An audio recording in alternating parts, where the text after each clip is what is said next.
ताला का फरमाएंगे। एक बुजुर्ग थे, उन्होंने एक घोड़ा खरीदा। घोड़ा जब खरीदा तो उन्होंने सोचा कि शुक्रिया के लिए मैं 2 रकात नमाज पढ़ूं, अल्लाह ने मुझे अच्छा घोड़ा दिया है। अब 2 रकात नमाज पढ़ने वो चला गया। एक आदमी से कहा कि घोड़ा आप थाम लो, मैं नमाज पढ़ के आता हूँ। लंबी नमाज पढ़ी, लंबी मैं समझता हूँ सभी अपनी समाज के लिए फिक्रमंद सभी लोग यहाँ ऊपर स्टेज पे भी हैं, और मैं समझता हूँ कि आप सब लोग भी इसी मकसद से यहाँ आज इकट्ठा हुए हैं। इसमें कोई दोहराए नहीं कि बुराइयां हर समाज में हैं और बहुत सी बुराइयां जो है वो हमारे जिम्मे थेपती हैं, और कुछ बुराइयों का हमारी जिम्मे थेपने का राजनीतिक और जो आज के दिन माहौल है उसमें भी इस चीज का फायदा उठाने के लिए उस चीज को ज्यादा जो है कर दिया जाता है। बहुत मुख्तसर सी बात कहते हुए मैं 2 ही बातें कहूंगा कि सबसे पहले इसमें कोई दोहराई नहीं, आज समाज में अगर जरूरत है तो तालीम की जरूरत है। आज समाज में जरूरत है तो हमें अपने बच्चों की तरबियत की जरूरत है।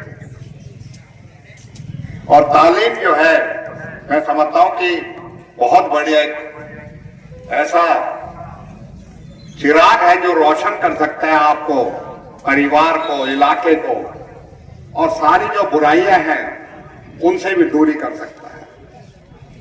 और तालीम के लिए मैं आज जो आपके बीच में कहने आया हूं कि सरकारी तालीम से ही काम नहीं चलेगा। हमारे मदरसे हैं, हमारे अपने प्राइवेट स्कूल हैं, हमें उनको भी मजबूत करने की जरूरत है। आज हमें समाज में जो लोग इस लायक हो गए हैं कि वो समाज में अगर उनका फिक्र है, समाज के लिए अगर उनका वो है, तो वो आगे आए और वो अपना जो भी योगदान है वो समाज में सुधार के लिए करें। तो उसके लिए शिक्षा की प्रणाली है उसको मजबूत करने के लिए करें। इसके लिए सबसे जरूरी है कि हम अपनी जेब से जो है पैसे निकाल कर समाज को सुधार करने का काम करें। और मैं नहीं समझता कि नाउम्मीद हम नहीं हो सकते। मैं मुबारकबाद देता हूं हमारे उलमाओं को कि आज के माहौल में भी आपने इस तरीके की पंचायत करके उसको करने का काम किया, क्योंकि जब फिक्र नहीं होगा, जब किसी चीज की आपके अंदर जुस्तजू नहीं होगी, तो वो फिक्र जो है अपने मन में ले पड़ो। ये कम से कम आपने कदम तो उठाया और एक हिम्मत तो करी कि आपने एक पंचायत करके लोगों को इस बात के लिए तैयार करने का काम किया कि इन चीजों को बहुत हो चुकी है, अब इन चीजों की रोक होने में। मैं आपसे यही कहूंगा कि इस मामले में हमें ये भी पता है, मैं अपने प्रदेश की बात कहूं और इसकी बात कहूं ये अलग है, हमारे यहाँ ये बीमारी वैसे कम है और आप लोगों के इस बात के लिए झेलना हमने भी पड़ा है। हम अलग ना हो सके तुमसे। हमसे भी पत्रकार सबसे पहला सवाल जो पूछते हैं वो यही पूछते हैं, तो भाई आप भी जो है ना बच्चों की तरबियत के ऊपर ध्यान दीजिए। घड़ा सिहाओ मत या बात सुखी काई को दाव लगो तो वहां में तुम खुश हो रहे हो। यहाँ पर रोक लगाने की जरूरत है और रोक आपको लगाने के लिए किसी और के भी अपने अंदर झांकने की जरूरत है। मैं तो यही कहूंगा कि मौल साहब आज इस पंचायत को जो आपने कहा है उसमें 2 रेजोल्यूशन आप जरूर करें कि परिवार और गांव के लोग अपनी जिम्मेवारी से बचे मत कि बुराई लेने में हमें नुकसान होगा।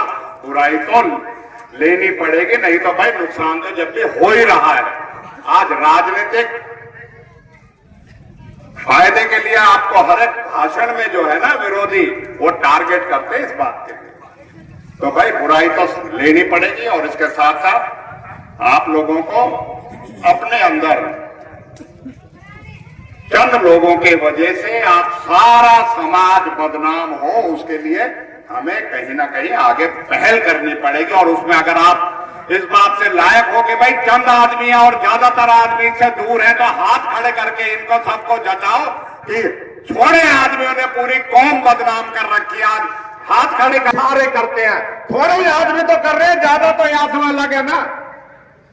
तो मैं यही कहूंगा रहे, आज हम भी आए हैं, हमारे साथी भी आएंगे और इसे पूरी जो है हम पूरी गंभीरता से भी लेंगे और इस संजीदगी से भी लेंगे। और इस बात में मैं एक बात और भी कहूंगा आपको कि हमें अपने जो संविधान ने और कानून ने जो हमें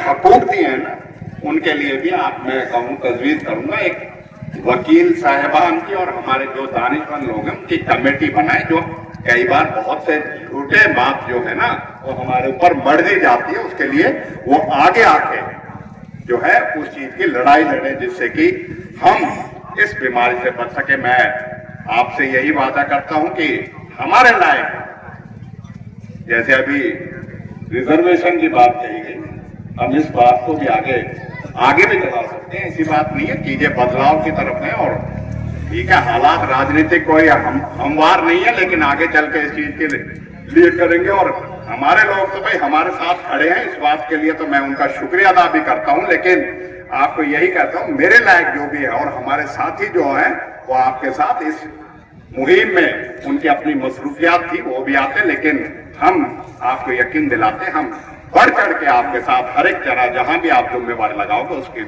चीज के लिए आपके साथ खड़े हैं और इस बात की सराहना भी करते हैं। आप इस तरह की पंचायत करके एक चेतना और एक जो है लोगों के अंदर एक अपनी बात कहने का और अपनी बात को समझाने का एक माध्यम तो बनाया।